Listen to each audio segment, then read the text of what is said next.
Let's do our crappy culture.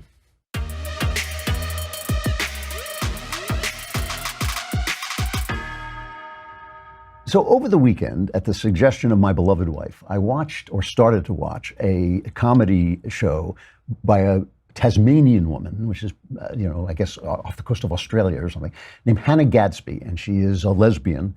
And she has a show on Netflix called Nanette. And it's called Nanette for weird reasons. It has nothing to do with Nanette. But the show starts off with her making mildly funny jokes. And she's kind of charming. She's got a charming presence, making mildly funny jokes about being a lesbian, la, la, la, la, la. Then about 15 to 20 minutes in, she changes the tone and says basically she's retiring from comedy because she feels that she's using humor to hide her pain. And then she starts talking about the fact that she was molested, she was abused, and it's really angry, and especially angry against men and white men. It's too bad for them, it's their time is over, and you stink, and all this stuff. It's really angry stuff, totally unfunny, totally uncharming. And well, here she talks. I couldn't put any of it on because she's so foul-mouthed. So here's an interview she gave talking about why she wants to retire from comedy. Well, I think in real life, there's real power in the humour, to do it with humour. And, because that, when you talk about things with such weight, it doesn't do anything. In fact, it weighs you down more. To do it, to talk about those things with a friend with lightheartedness or the attempt at humour is an attempt to connect. But we're living in a very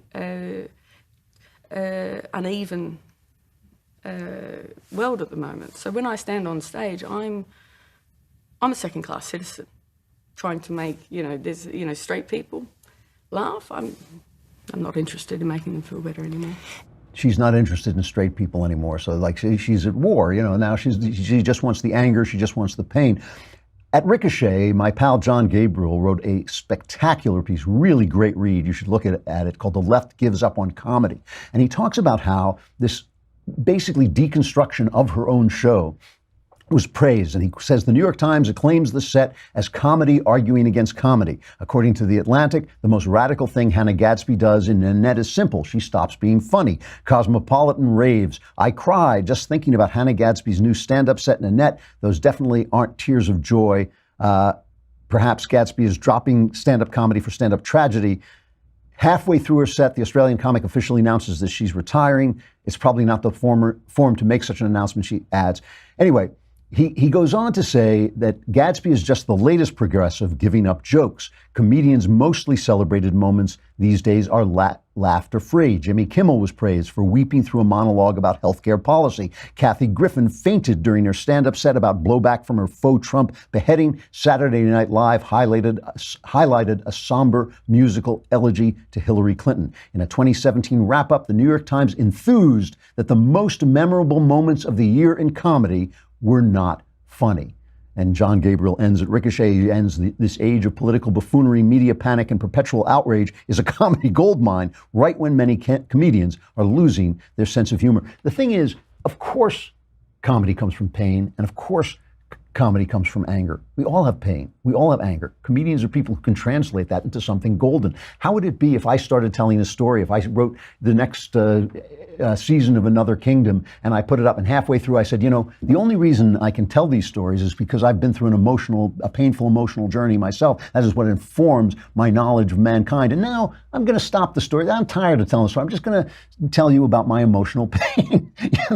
It's cheating. It's not what I'm there to do. It's not doing your job. I'm sorry she's in pain. And by the way, I think she's right that comedy can reopen the wounds. I know that writing fiction does. I know that one of the things I really dislike about writing fiction is that I have to leave pathways open to pain that I would have long been over. Childhood things and that I would long have been over if I weren't constantly reopening the wounds to get at the source of feeling that I put into stories. That's part of my job. If I don't want to do that job anymore, I can stop. But it's none of your business. I don't have to bother you about it. You're not paying for that. You're paying for the story. You're paying for the comedy. This is deconstructing something to the point where there's no longer the thing that you are paying to get. And as Gabriel points out in his excellent piece, The Left Gives Up on Comedy, she's there to entertain. We're here to be entertained. We have our own pain. We have our own anger. We want some comedy to get us away from that. And if she is so angry that she can no longer laugh, maybe she's right. She should retire, but she should also get a psychiatrist. All right. I'm Andrew Klavan. This is the Andrew Klavan Show. We will be back again tomorrow. We have got Daniel Silva tomorrow. Yeah. Excellent interview with the great thriller writer Daniel Silva. He was just terrific, and it was a really good interview. Be there then. We will be there as well.